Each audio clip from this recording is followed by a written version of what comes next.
Mesdames et messieurs, bonsoir, bienvenue dans notre journal. Tout de suite les titres de ce 22 novembre. L'inquiétude dans les crèches, une circulaire les oblige désormais à fournir des couches, une dépense importante. Pas d'augmentation d'impôts. Le conseil municipal de la ville de Tours a débattu des orientations budgétaires pour 2012. On fait le point dans ce journal. Et puis remise en liberté conditionnelle depuis vendredi. Steven Barillet, ce jeune homme accusé du meurtre d'Yvonne Latron, s'exprime pour la première fois depuis sa sortie. Nous avons recueilli son témoignage.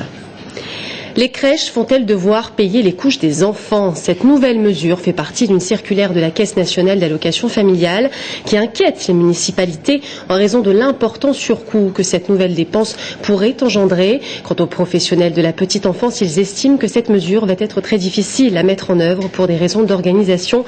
Gaël Poulain s'est rendu au pôle petite enfance du Halbardier à Tours. Au pôle petite enfance du Halbardier, on accueille en moyenne 45 enfants par jour. Et 45 enfants, cela signifie 250 couches par jour. Pour la responsable de l'établissement, prévoir les couches pour tous les enfants tout le temps, cela s'apparente donc à un véritable challenge logistique. Où les stocker, dans quelles conditions, mais surtout quelles couches choisir.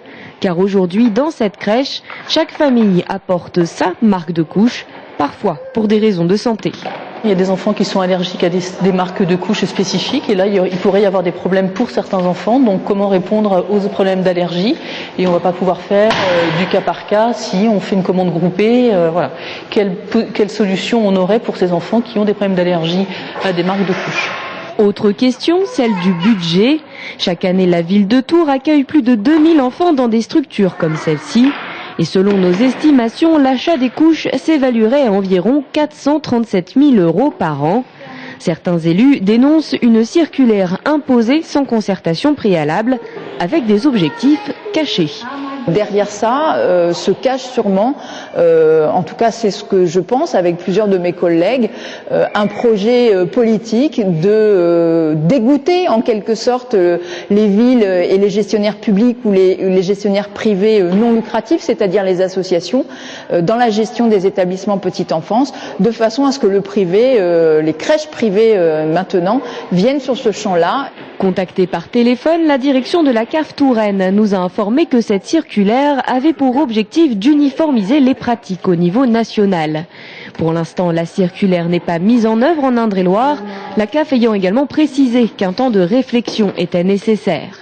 Une échéance est toutefois fixée au premier semestre 2012. D'ici là, élus et associatifs ne manqueront pas de faire entendre leur voix. Simple rumeur ou vérité, c'est l'inquiétude chez les employés d'Areva. Le groupe nucléaire pourrait supprimer 2700 postes dans le monde, soit 1 millier en France. La direction, elle dément cette information. Dans la région, le site Canberra de Loches pourrait être concerné. Il s'agit d'une filiale américaine du groupe français Areva qui, je vous le rappelle, est détenue par l'État à hauteur de 87%. Le plan d'austérité sera dévoilé par la direction le 13 décembre. Embaucher quelqu'un pour qu'il trouve un emploi, eh bien c'est ce que propose Amétis Touraine, une agence de transition qui recrute des salariés pour les remettre sur le marché du travail. Aujourd'hui c'est l'heure du bilan pour cette structure unique en France et cela fonctionne plutôt bien. En 2010, 23 salariés ont été recrutés par Amétis et 8 d'entre eux ont déjà signé un CDI avec une entreprise. Julien Gauthier. Le soleil brille sur la société Amétis 18 mois après sa création. Et pourtant, rien n'était gagné avec ce pari fou. Amétis Touraine est une expérimentation appelée aujourd'hui agence de transition. Elle embauche en CDI des personnes coupées du monde de l'emploi pour construire avec elles un parcours qualificatif qui doit déboucher sur un véritable CDI en entreprise. La question principale qu'on doit se poser quand on s'intéresse à l'emploi, c'est pourquoi ceux qui cherchent du boulot et ceux qui proposent l'emploi se rencontrent aussi mal. C'est-à-dire pourquoi c'est aussi brutal, pourquoi c'est aussi raté. Et du coup, pourquoi il y a autant de gens qui continuent à chercher de l'emploi alors qu'il y a autant d'entreprises qui ne trouvent pas leurs salariés. Amétis fait le lien en sécurisant cette rencontre. Tout d'abord, auprès des chercheurs d'emploi, avec la signature immédiate d'un CDI. Ce contrat n'est plus un aboutissement, mais le point de départ d'un parcours sans rupture et à temps plein. Richard a signé en septembre ce premier contrat après des années de galère. Je me sens beaucoup plus confiant Et aujourd'hui, on peut dire véritablement que j'ai de véritables projets aujourd'hui. Même si ce n'est pas encore un CDI, mais aujourd'hui, dans ma démarche, dans mon travail et dans ma tête, aujourd'hui, je me sens beaucoup plus confiant qu'auparavant. Pour les employeurs aussi, la démarche est rassurante. Ils sont dans la découverte d'un probable futur employé sans se sentir dans la contrainte d'une signature de contrat longue durée, avec tous les doutes que cela comprend. On a beaucoup moins l'appréhension d'un échec, de se dire est-ce qu'on prend un CDD, qu'est-ce qu'on fait si on se lance dans un CDI, comment on peut en sortir au cas où le salarié n'aurait pas les compétences. En Touraine, 17 salariés sur 23 ont trouvé un véritable emploi et déjà 2 nouvelles agences sont ouvertes à Mulhouse et Avignon. Fin 2012, ce sont environ 200 salariés que comptera le réseau national Amétis. L'expérimentation prendra fin en 2013 et qui sait, peut-être alors, cela deviendra un véritable modèle. Pas d'augmentation d'impôts. C'est ce qui est ressorti du conseil municipal réuni hier soir à Tours pour présenter notamment ses orientations budgétaires 2012. La ligne directrice est claire. Le plan d'équipement reste maintenu à 30 millions d'euros, c'est-à-dire à son niveau actuel. Quant au recours à l'emprunt, il sera limité à 7,5 millions d'euros. On fait le point avec Romain Delville. Pas d'augmentation d'impôts, une diminution de la dette et un plan d'investissement situé aux alentours de 30 millions d'euros. Voilà les grandes lignes fixées par Jean Germain à l'occasion du débat d'orientation budgétaire.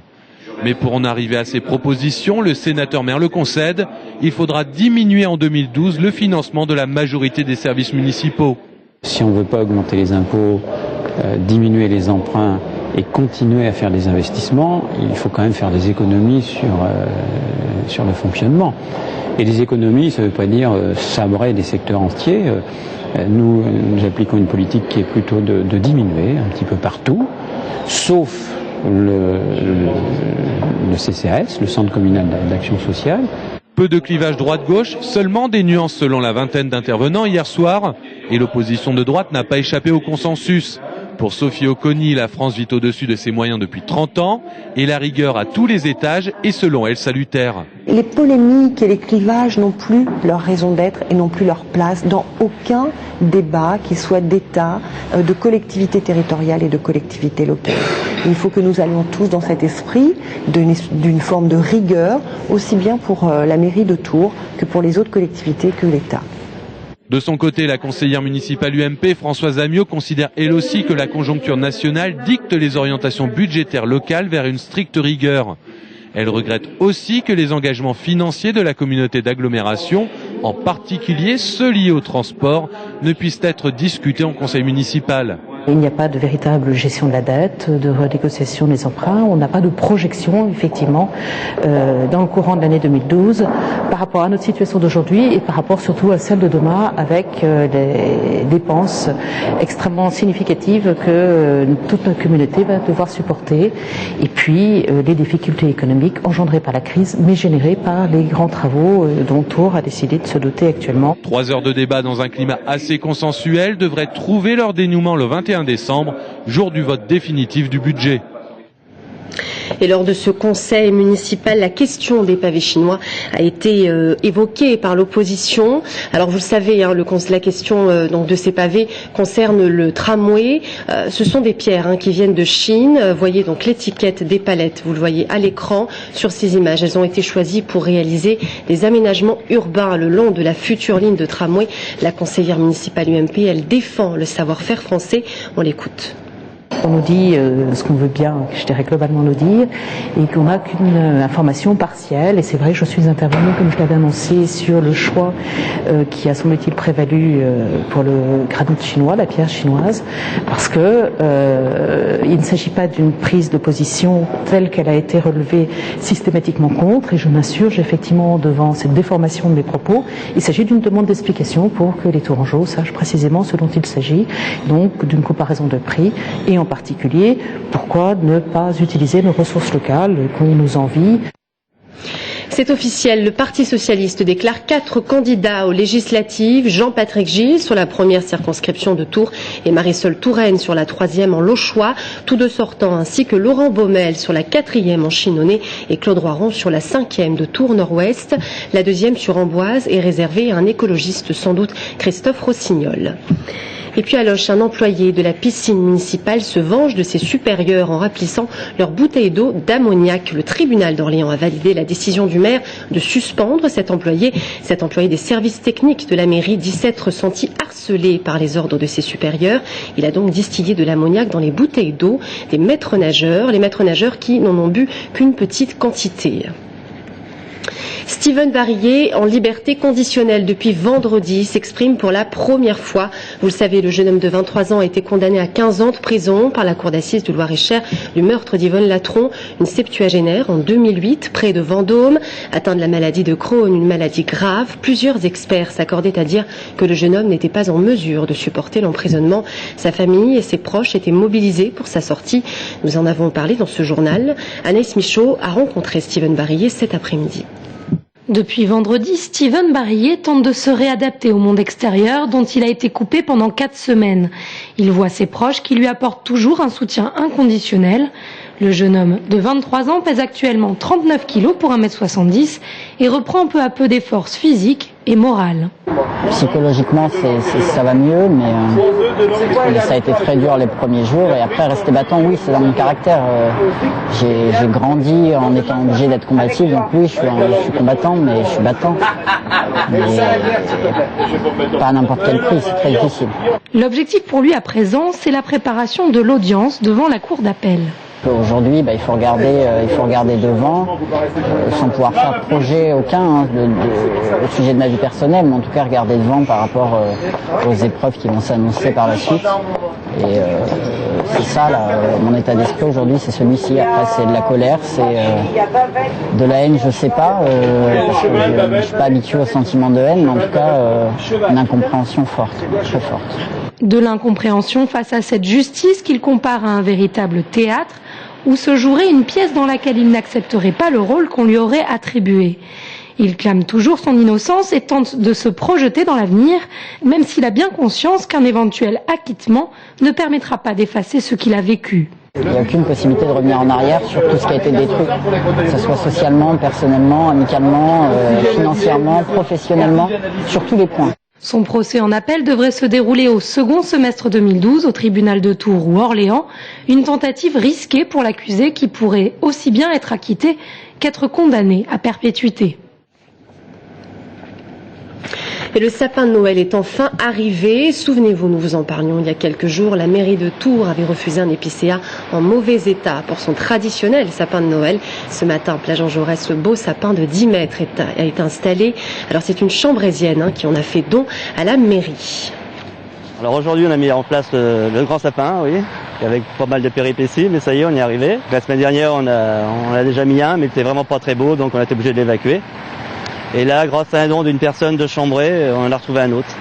Et là, on l'a mis en place. Il est un peu plus petit, mais il est vraiment plus joli. L'année dernière, ça avait été un don aussi. Et cette année, on a notre responsable des parcs et jardins qui samedi a fait le tour de la ville pour essayer de trouver un beau sapin. Et on a eu 8 propositions. Le sapin donc sera prêt vendredi, le jour où toutes les décorations seront en place pour le marché de Noël et les illuminations. Et puis, on passe à l'image du jour. C'est au stade de la Vallée du Cher, 5000 spectateurs. C'est le nombre de sièges que pourra accueillir la nouvelle tribune modulaire dans le virage nord. Il s'agit d'une tribune couverte. Ces derniers jours, la charpente métallique a été posée. Les travaux devraient prendre fin d'ici la fin de l'année. Et puis, la tribune devrait être inaugurée très certainement le 14 janvier pour la reprise du championnat de France où le TFC recevra Sedan. Voilà, c'est la fin de ce journal. Merci à tous de l'avoir suivi. Dans un instant, Abed Benjanor, le bâtonnier à l'ordre des avocats de Tours, sera notre invité. Avec lui, nous parlerons de la récidive.